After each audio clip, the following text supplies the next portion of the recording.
எல்லோருக்கும் வணக்கம். இன்னைக்கு நம்ம பார்க்கக்கூடிய சப்ஜெக்ட் அமெரிக்காவின் ஹெகமோனி சரிகிறது.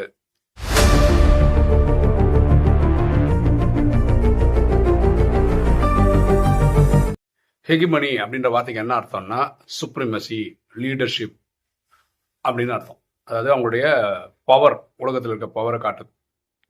எதுலெல்லாம் பவர் அப்படின்னு பார்த்தீங்கன்னா பொலிட்டிக்கல், மிலிட்ரி, கல்ச்சுரல், இதில் உலகத்திலேயே இந்த மூணுலையும் தான் பெரிய ஆளு அப்படின்னு காமிச்சிக்கிற நாடு வந்து அமெரிக்கா.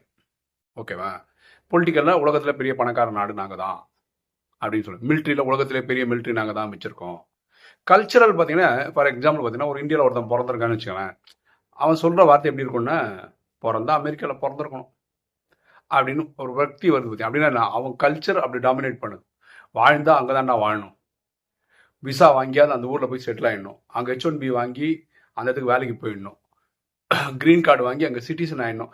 இந்த எண்ணங்களெல்லாம் உருவாக்குறது வந்து அந்த கல்ச்சரல் ஹெகிமோனி தான். அவங்களுடைய சித்தாந்தங்கள் வந்து மக்களை ஈர்க்கிறது தான். ஓகேவா? ஆனால் சமீபத்தில் என்ன நடந்துட்டு இருக்கு அப்படின்னு பார்த்தீங்கன்னா, இவங்களோட ஹெகிமனி, அமெரிக்காவுடைய சூப்பர்மெசி அப்படியே ஸ்லோவாக இறங்கி வந்துகிட்டே இருக்கு. இப்போ பார்த்தீங்கன்னா இந்த ஸ்ட்ரெய்ட் ஆஃப் ஹார்மோஸ், அந்த கப்பல் வருது இல்லையா ஈரான் பக்கத்தில், அதை வந்து ஈரான் தடுத்து வச்சிருக்காங்க. ஈரான் வந்து என்ன சொல்கிறாங்கன்னா, அது கப்பல் கடக்கணும்னா, இதெல்லாம் வந்து இப்போ சொல்லிட்டு தான் இருக்காங்க, எஃபெக்டிவாக வந்துச்சான்னு தெரியல. ஒரு கப்பல் போனோம்னா கிட்டத்தட்ட ஒரு 18 கோடி ரூபா தரணும் அப்படின்னு சொல்கிறாங்க. அந்த அமௌண்ட் பெரிய விஷயம் இல்லை. அவங்க சொல்கிறது என்னென்னா, இது வந்து நீங்கள் யுவானில் தரணும், அதாவது சைனீஸ் பணத்தில் தரணும் அப்படின்னு சொல்கிறாங்க. இதில் ஏன் இம்பார்ட்டன்ஸ் அப்படின்னு பார்த்தீங்கன்னா, இவ்வளோ நாள் அந்த கல்ஃப் கண்ட்ரி எல்லாருமே வந்து எதில் ட்ரேட் பண்ணிட்டு இருந்தாங்கன்னா டாலரில் பண்ணிட்டு இருந்தாங்க. ஓகேவா? ஆக்சுவலாக அமெரிக்கா வெப்பன் இருக்கலாம், ஆயுதங்களுக்கு கூட அவ்வளோ பவர் கிடையாது அமெரிக்கன் டாலருக்கு இருக்கிற மாதிரி. எல்லா நாடுமே வேற ஒரு நாடோட வியாபாரம் பண்ணான்னு வச்சுக்கோங்களேன், அது டாலரில் தான் பண்ணுறாங்க. இப்போ அப்படி தான் இருக்குது. இப்போ தான் கொஞ்சம் மாற்றங்கள் வந்துட்டு இருக்குன்னு வச்சுக்கோங்களேன். அப்படி இங்கேருந்து $1 அங்கே கொடுக்குறோம், அங்கேருந்து $1 ஒரு 0.01% போன எல்லா டீலுக்குமே அமெரிக்காவுக்கு ஒரு காசு போயிட்டே இருந்தது இவ்வளோ நாள். இனிமேல் அதுக்கு ஒரு செக் வந்துடும்.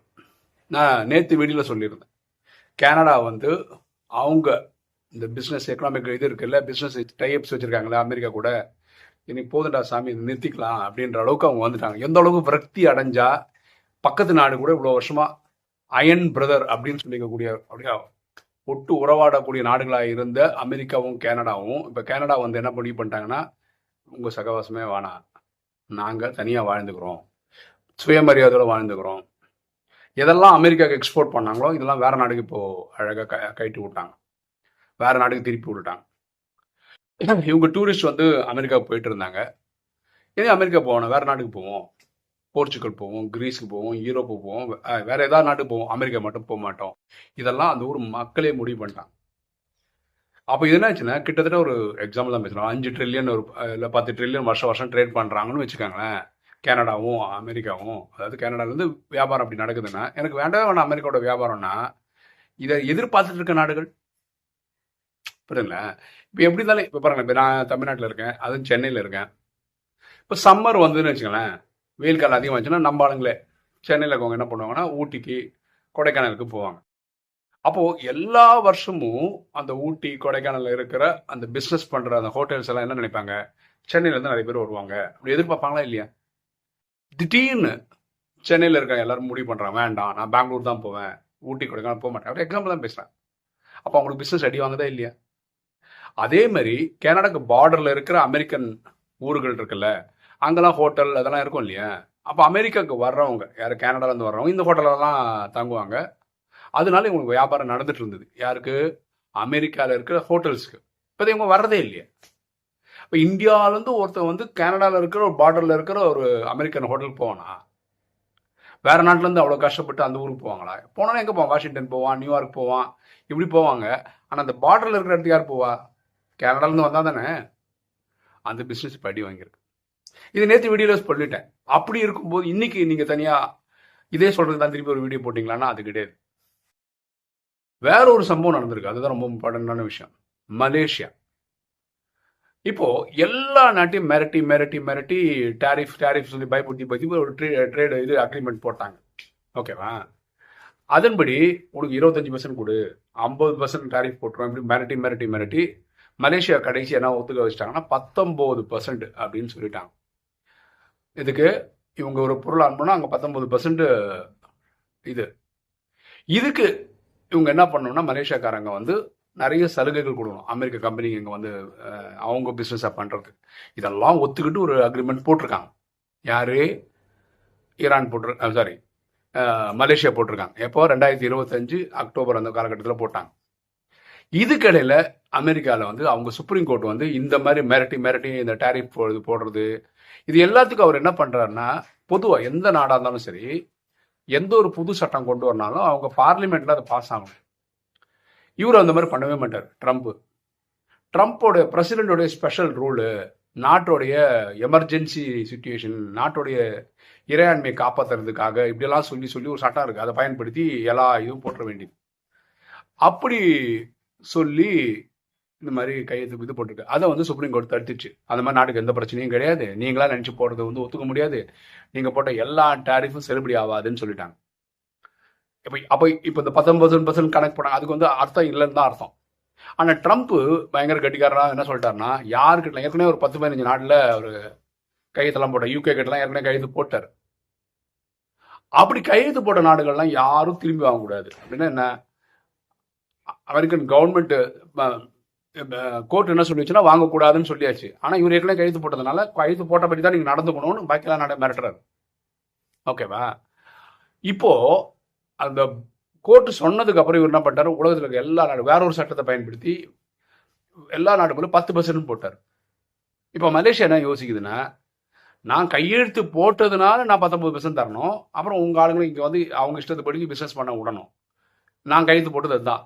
ஆனால் இப்போ அமெரிக்கன் கோர்ட்டு சொன்னபடி பார்த்தா இதை நீங்கள் கண்டுக்கவே இல்லைன்னா 10% தான் எல்லாருக்கும். உலகத்திலேயே எல்லா கண்ட்ரிக்கும் 10%. நான் மட்டும் என் முட்டாள் மாதிரி 19% கட்டணும், அதனால் நானும் கட்ட மாட்டேன் அப்படின்னு மலேசியா ஃபர்ஸ்ட் டைம் சொல்லிட்டான். அப்போ இவனை மாதிரி கையெழுத்து போட்டாங்க. இப்போ யூகே எல்லாம் கையெழுத்து போட்டாங்க, அவங்ககிட்டயும் சொல்லுவாங்க. இப்போ இந்தியாவை பார்த்தீங்கன்னா இந்தியாக்கிட்டையும் பயங்கரமான ரூல்ஸ் எல்லாம் போட்டாங்க. அமெரிக்காவில் இருக்க ஃபார்ம் இது இருக்கு இல்லையா, அதெல்லாம் இங்கே அக்ரிகல்ச்சர் ப்ராடக்ட்லாம் இந்தியாவில் கொண்டு வரோம். இந்தியா வந்து கிட்டத்தட்ட ஒரு 40% வந்து இந்தியாவில் இருக்க அக்ரிகல்ச்சரல் விவசாயிகள் நம்பி அவங்களோட இதை நம்பி தான் இருக்குது, வருமானத்தை நம்பி தான் இருக்குது. அப்போ அவனும் இங்கே உள்ள விட்டோன்னா இந்தியாவில் இருக்க விவசாயிகள் வந்து அமெரிக்காவுக்கு இவங்களாக போட்டியெல்லாம் போட முடியாது. அவள் டேரெக்டாக காலி ஆகிடும். அதேமாதிரி அவனோட அந்த பெரிய பெரிய வெஹிக்கிள் இருக்குல்ல, அது 40 லட்சம் 1 கோடி ரூபா உள்ள வெஹிக்கிள்லாம் இந்தியன் மார்க்கெட்டுக்கு கொண்டு வரணும். நீங்கள் முன்னாடி வந்து நம்ம 40% டேக்ஸ் போட்டிருந்தோம், அதெல்லாம் நீங்கள் குறைக்கணும், கம்மியாகணும். இதெல்லாம் அக்செப்ட் பண்ணி நம்ம வந்து ஒரு அக்ரிமெண்ட்டுக்கு வந்தோம். நல்ல விஷயம் என்னென்னா, இது வரைக்கும் நம்ம கையெழுத்து போடல, இந்தியன் கவர்மெண்ட்டு கையெழுத்து போடல. இந்த மாதம் கடைசியில் போடலாம் அந்த மாதிரிலாம் ஐடியாவில் வச்சுருந்தாங்க. இப்போ சுப்ரீம் கோர்ட் அந்த மாதிரி சொன்னதுனால இந்தியன் கவர்மெண்ட் சொல்லி இது நியாயமாக தெரில, நீங்கள் எங்களுக்கு வந்து 20% 30% சொல்கிறீங்க, ஓகேவா? இப்போ உங்கள் கோர்ட்டே வந்து அதை நிராகரிச்சிச்சு. ஓகே, நீங்கள் தான் திருப்பி ஒரு 10% போட்டிருக்கீங்க, அதனால நம்ம திருப்பி உட்காந்து பேசுவோம், ஃபர்ஸ்ட்லேருந்து கோட அடி, ஃபர்ஸ்ட்லேருந்து எழுதுவோம்னு இந்தியாவும் சொல்லிடுச்சு. அப்போ இந்தியா வந்து எந்த இதுவும் அக்ரிமெண்ட் அக்செப்ட் பண்ணலை. இப்போது ஒரு 10-15 நாடு தான் அக்செப்ட் பண்ணியிருக்கேன்னு வச்சுக்கோங்களேன். எதுக்கு முன்னாடியே அக்செப்ட் பண்ணி கைது போட்டாங்க. ஒரு 19%, ஒரு 20%, ஒரு 25%, ஏதோ ஒரு பேரில் கைது போட்டிருக்காங்கன்னு வச்சுக்கோங்களேன். இப்போ எல்லாரும் இப்போ ஜகா வாங்குறாங்க. போட்ட கையெழுத்து எனக்கு வேண்டாம், இது செல்லுபடி ஆகாது, புதுசாக போடு அப்படின்னு சொல்ல ஆரம்பிச்சிட்டாங்க. அப்போ அமெரிக்காவின் ஆதிக்கம் குறைகிறது அப்படின்னு தான் நமக்கு புரியுது. அவரோட ஹெகிமனி இஸ் கம்மிங் அண்டர் கண்ட்ரோல். இப்போ நம்ம என்ன பண்ணுறோம், இப்போ ரஷ்யா கிட்ட வந்து எண்ணெய் வாங்குறோம்னு வச்சுக்கோங்களேன், எல்பிஜி இல்லாட்டி கேஸு ஏதோ வாங்குறாங்கன்னு வச்சுக்கோங்களேன். நான் சொல்கிறது ஒரு 5-10 வருஷத்துக்கு முன்னாடிலாம் எப்படின்னா நம்ம டாலரில் தான் வாங்கிட்டு இருக்கோம், ரஷ்யா கிட்டேருந்து வாங்கியிருந்தா கூட. ஆனால் இந்தியா ரொம்ப கிளியராக இருக்குது. இப்போ வந்து நம்ம வந்து ரூபிளில் வாங்கிக்கலாம், இல்லை யுவானில் வாங்கிக்கலாம், சைனீஸ் ருப்பீஸ். ஏன்னா இது ரஷ்யா கேட்டுக்கிறதுனால யுவானில் வாங்கிக்கிறோம் இல்லையா, நம்ம ரூபாயில் நம்ம கொடுத்து வாங்கிக்கிறோம். அப்போ நான் யாருக்கிட்ட பிஸ்னஸ் பண்ண ஈரான் கிட்ட பண்ணுறோன்னு வச்சுக்கோங்களேன், ஈரான் கிட்ட வாங்கும்போது நம்ம இந்தியன் ருப்பியில் கொடுத்து வாங்கிக்கலாம், இல்லை ஈரானுடைய அவங்க ரூபா என்னவோ அந்த ரூபாயில் வாங்கிக்கலாம். அப்போ எங்கே பிஸ்னஸ் நடக்கலைன்னா டாலரில் நடக்கலை. இப்படி உலகத்தில் இருக்க எல்லா நாடுகளும் அவங்கவுங்க ரூபாயில் பண்ண ஆரம்பிச்சிட்டா அமெரிக்கன் டாலருக்கு மதிப்பு குறைஞ்சிடும். அமெரிக்காவோட டாலருக்கு மதிப்பு குறையும்போது அவங்க ஹெகி பண்ணி குறையும். இப்போ பாருங்களேன், இந்தியா வந்து உலகத்திலேயே நல்லா வளரும் கண்ட்ரி இந்தியா தான். இன்னைக்கு நல்ல வளரத்தில் ஒரு 7% growth 8% growth ஒரு வருஷத்துக்கு இருக்கு. ஆனால் ஈரான் அமெரிக்கா போர் நடக்கும்போது இங்கே பாருங்களேன், ஒரு டாலர் வந்து 93 ரூபா ஆகுது. ஏன் அது? இன்னைக்கும் பல பிஸ்னஸ் நமக்கு வந்து டாலரில் போயிட்டு இருக்கனாலையும் இந்தியனோட ஷேர் மார்க்கெட்டில் வந்து அதிகமாக பணம் போடுறவங்க யாரு? வெளிநாட்டுக்காரங்க தான், ஃபாரினர்ஸ் தான் வந்து போடுறாங்க. அதில் பியூட்டி என்னன்னா, இப்போ பார்த்தீங்கன்னா டெய்லி ஷேர் மார்க்கெட் அடி வாங்குது, லட்ச கோடி அவுட் ஆகுது. அப்படி பயம் வரும்போது என்ன பண்ணுது, இங்கே அமெரிக்கன்காரங்களாம் நிறைய பைசா போட்டிருப்பாங்கல்ல, அவங்க என்ன பண்ணுவாங்கன்னா இந்த பைசா எடுத்துன்னு போயிட்டு அமெரிக்கன் பாண்டில் போட்டுருவாங்க, கவர்மெண்ட் பாண்டில் போட்டுருவாங்க. கவர்மெண்ட் பாண்டில் போட்டால் அவங்க அசல் வந்து ப்ரொடெக்டடு. அவங்க வருஷத்துக்கு 2% தருவாங்க, 3% அந்த பைசா கிடைக்கும். ஆனால் நீங்கள் ஷேர் மார்க்கெட்டில் போட்டிங்கன்னா உங்கள் அசலே அடிச்சுட்டு போயிடும். அப்போது அமெரிக்கன்ஸ் நிறைய பேர் இந்தியன் கவர்மெண்ட்டில் போட்டு வச்ச காசு இருக்குல்ல, ஐ மீன் ஷேர் ட்ரேடில் மார்க்கெட்டில் போட்டு வச்ச பைசாவை அவன் காசை அவன் எடுத்துகிட்டு போகிறான்.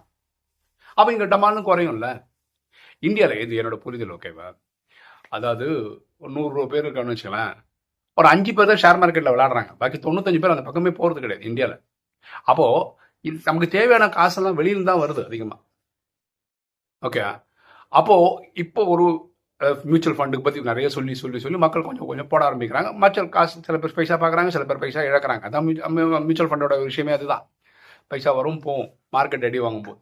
ஆனால் அமெரிக்காவில் அப்படி இல்லை. 100 பேர்னா 95 பேரும் ஷேர் மார்க்கெட்டில் பைசா போட்டு வச்சுருப்பான். அப்போ அவனுக்கு அடி நிறையா இருக்குமா, நமக்கு அடி அதிகமாக இருக்கணும், கொஞ்சம் யோசிச்சுப்பாரு. சரியா? அப்போ கண்ணு முன்னாடி அமெரிக்காவோட ஹெகிமனி, அவனுடைய டாமினன்ஸ் வந்து குறைகிறது. நம்ம பல வீடியோவில் சொல்லிட்டு இருக்கோம், 2036 பாரதம் நம்பர் 1 நாடாயிடும் அப்படின்னு சொல்கிறோம். நிறைய பேர் சிச்சு தான் கமெண்ட் போடுறாங்க. என்ன சொல்கிறாங்க, அமெரிக்கா வந்து $40 ட்ரில்லியன் எக்கானமி, சைனா வந்து $20 ட்ரில்லியன் எக்கானமி, இந்தியா வெறும் 4 கோடி தான், சரி $4 ட்ரில்லியன் தான். அப்படி இருக்கும்போது இந்தியா என்னைக்கு போய் இவங்களை ஓவர்டேக் பண்ணுறது, இப்படியே ஓவர்டேக் பண்ணால் 100 வருஷம் ஆகும், இப்படிலாம் சொல்கிறாங்க. நான் என்ன சொல்கிறேன், நம்ம 8% க்ரோத்தில் போயிட்டுருக்கோம்னு வச்சுக்கோங்களேன், அமெரிக்காவும் சைனாவும் விழுந்தாங்கன்னு வச்சுக்கோங்க, அமெரிக்காவுக்கு 38 ட்ரில்லியன் கடனே இருக்குங்க. இப்போ போர் போடுறாங்களா, கண்டிப்பாக இது முடியுது கூட இனி ஒரு 1 ட்ரில்லியன் கடன் கூடிடும். குறையெல்லாம் போகுது, கூட தான் போகுது, கடன் கூடிடும். அப்போ டமான்னு ஊழ்ந்தாங்க. இப்போ உலகத்திலேயே பெரிய மார்க்கெட் யாருன்னா இந்தியாவும் சைனாவும் தான். இந்தியாவும் சைனாவும் டாலரில் ட்ரேட் பண்ணுறதை நிறுத்திட்டாங்கன்னே வச்சுக்கோங்களேன், அதுவே பெரிய அடி சைனாக்கு, அமெரிக்காவுக்கு. சரியா? கரெக்டாக. இப்போ நம்ம வந்து நம்மளுடைய உலகத்திலேயே அமெரிக்காவை தவிர பாக்கி எல்லா நாடும் உழைச்சி தான் சம்பாதிக்குது. அப்படின்னா என்ன அர்த்தம்னா, நம்ம வந்து ஏதாவது ஒரு பொருளை தயாரிக்கணும், அதை விற்கணும், அதில் ஒரு காசு வரும், அதில் ஒரு ப்ராஃபிட் வரும், அதனால இப்படிதான் உலக நாடுகளே வாழ்ந்துனுக்குது. அமெரிக்கா மட்டும்தான் ரூபா நோட்டு, டாலர் நோட்டை மட்டும் அடிச்சு எல்லாரையும் இதை வச்சு பண்ணுங்க, பிஸ்னஸ் பண்ணுங்க, அதில் வர அந்த 1% 2% அதை வச்சு குழப்பம் நடத்துறது அமெரிக்கா மட்டும்தான். அமெரிக்கா ஏதாவது தயாரிக்குதுன்னா அது தயாரிக்கிறது வந்து ஆயுதங்களை தான். அமெரிக்காவில் ஒரு வீட்டில் அடுப்பு எரியணும்னா வேற ஒரு நாட்டில் வீடு எரியணும், அதாவது பாம்பு போட்டு எரியணும். அப்போதான் பாருங்களா, அப்போ இது தர்மத்துக்கு எகெயின்ஸ்ட் ஆனது இல்லை, அப்புறம் அந்த நாடு வாழுமான்னு புரிஞ்சுக்க வேண்டிய விஷயம். இன்னைக்கு கண்ணு முன்னாடி பார்க்கறதுக்கு தினம் பெரிய ஹெகிமனி ஆகும்னு தெரியலாம். இதே தான் சைனாவும். அவன் என்ன பண்ணுறான், இந்தியாவில் இருக்க ஒரு அருணாச்சல பிரதேஷ் வந்து எங்களுதுன்றான். அவன் சுற்றி இருக்கிற 20 நாடுகிட்ட எல்லா இடம், ஏன் ரஷ்யாவில் இருக்க ஒரு பகுதி கூட எந்ததான்னு சொல்லி சண்டை போட்டு உட்காந்துருக்கான். ஆக்கிரமிப்பு இடத்த பிடிச்சிட்டே போகணும்னு நினச்சின்னு இருக்கான். இதுவும் நல்ல பழக்கம் கிடையாது. இதனால சைனா அடி வாங்குது. ரெண்டாவது வந்து எந்த ஒரு பொருளும், வேற ஒரு பொருள் வந்து உலகத்திலே 1000 பேர் தான் யூஸ் பண்ண போறான்னு வச்சுக்கேன், இவன் 10,000 பொருளாக உருவாக்கி வச்சிருவான். பாக்கி எங்கே யூஸ் ஆக போகுது, உருவாக்கியாச்சு, அது அங்கே ஒரு இடத்துல ஸ்டாக் பண்ணி தான் வைக்கணும், வேற என்ன யூஸே கிடையாது. எதுவும் இருந்தாலும் வீடு கட்டினா கூட அந்த ஊரில் ஒரு 1000 பேர் தான் இருக்கு, 1000 குடும்பம் தான் இருக்குன்னா 10,000 வீடு கட்டி வச்சிருப்பான். என்ன யூஸு, எல்லாம் சர்ப்ளஸ் தான். விற்கிற பொருளாக இருந்தால் பரவாயில்ல, வேற நாட்டுக்கு தள்ளி வித்துடலாம். ஒரு வீடு கட்டி வச்சிருக்காங்க, சைனாவில் கட்டியிருக்க வீடுக்கு இந்தியாவில் வந்து ஒருத்தன் போய் தங்க போறானா, அது அப்படி கொடுத்துட போறாங்களா, உங்களுக்கு இது கொடுத்துருவாங்களா, கிரீன் கார்டு மாதிரி ஒன்று கொடுத்துருவாங்களா, கிடையாது இல்லை. இப்படிதான் அங்கே இருக்கு. ஸோ சைனாவும் விழும், அமெரிக்காவும் விழும், பாரதம் நம்பர் 1 ஆகும். ஓகேவா? இது மாற்று கருத்து கிடையாது. நம்ம ராஜயோகம் படிச்சதுனால, உலக நிகழ்வுகளையும் பார்க்கறதுனால இது கண்ணு முன்னாடி நமக்கு தெரியுது. உலகத்தில் இருக்க பாக்கி யாருக்கும் அது தெரியாததுக்கு காரணம் அவனுக்கு ராஜயோகம் தெரியாது. நமக்கு ராஜயோகமும் தெரியுது, கத்துன்னு இருக்கோம், கண்ணு முன்னாடி உலக நிகழ்வுகளை பார்க்குறோம், ரெண்டையும் கம்பேர் பண்ணி பார்க்குறோம். இறைவன் சொல்றது கண்ணு முன்னாடி தெரியறத நம்ம தெரிஞ்சுக்கிறோம், அதை வந்து சக ஆத்மாக்களுக்கு, உலகத்தில் இருக்கவங்களுக்கு எடுத்து சொல்றோம். அவ்வளோதான். ஓகே, இன்னைக்கு வீடியோ உங்களுக்கு பிடிச்சி நினைக்கிறேன். லைக் பண்ணுங்க, சப்ஸ்கிரைப் பண்ணுங்க, ஃப்ரெண்ட்ஸ் சொல்லுங்க, ஷேர் பண்ணுங்க, கமெண்ட்ஸ் போடுங்க. தேங்க்யூ.